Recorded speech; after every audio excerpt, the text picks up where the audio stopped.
April is the month of the military child. Hi, I'm Alex. My dad's a major in the Army. Hi, I'm Grace, and my dad's a major in the Army. Being in a military family, I think it really helps with your resilience because you have to move so often and make new friends, but you get used to it, and you don't really think much of it after a few moves and a few new schools because you just think, but there are some kids that don't even get to leave their hometown, and you get to move to all these cool places and meet new people. And when you have to move, it feels pretty bad because you've missed some of your other friends, but then you think about more the new friends you would make at your new school. When you have to leave your old school, you always are sad that you have to leave, but at the same time, you're thinking about all the new friends that you're gonna make and how you're probably gonna see all the friends that you've already made again sometime. You have friends so many different places, and lots of times you get stationed at the same place again. Like the other day I saw one of my friends from my old Girl Scout troop in Alaska in the lunch line.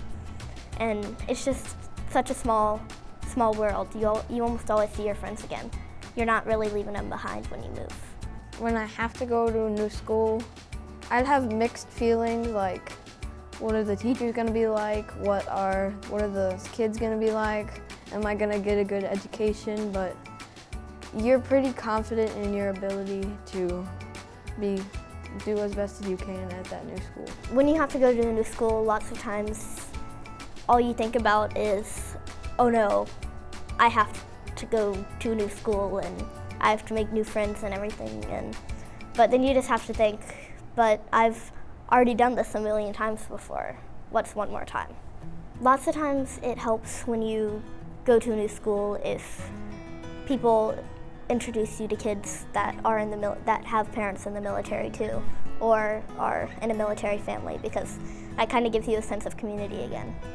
The most my dad's been deployed was two to 3 years, and he was deployed in like parts of Asia, all around Asia.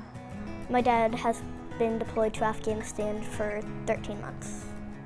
Well, sometimes if they're deployed for like maybe a few years or something, you miss them a lot, and that's pretty hard to handle. When one of your parents is away, they miss some holidays that are normally special because you're with family, and you don't get used to it, but you know that even though they're not there, it's not that they're not there. You know that they're still celebrating, and they would still want to be with you. Well, my mom takes a lot of the responsibility, and I have an older brother, which means I'm the youngest. Well, I'm always the youngest in the house, but I have to do stuff to like prepare for my dad to get home. When one of your parents is gone, you have to take on a lot more responsibility because they're not there to shovel the walk or mow the lawn, so lots of times you'll have to help out and kind of take over some of the responsibilities that were left behind.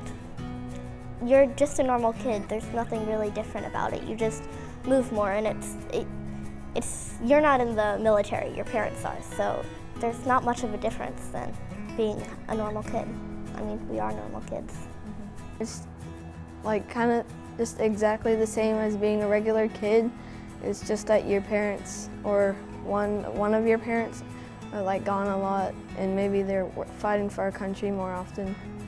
When they're away, you know that they're doing something important for our country, and it's pretty special because you know that they're doing something important, and one day you can be doing something like that too.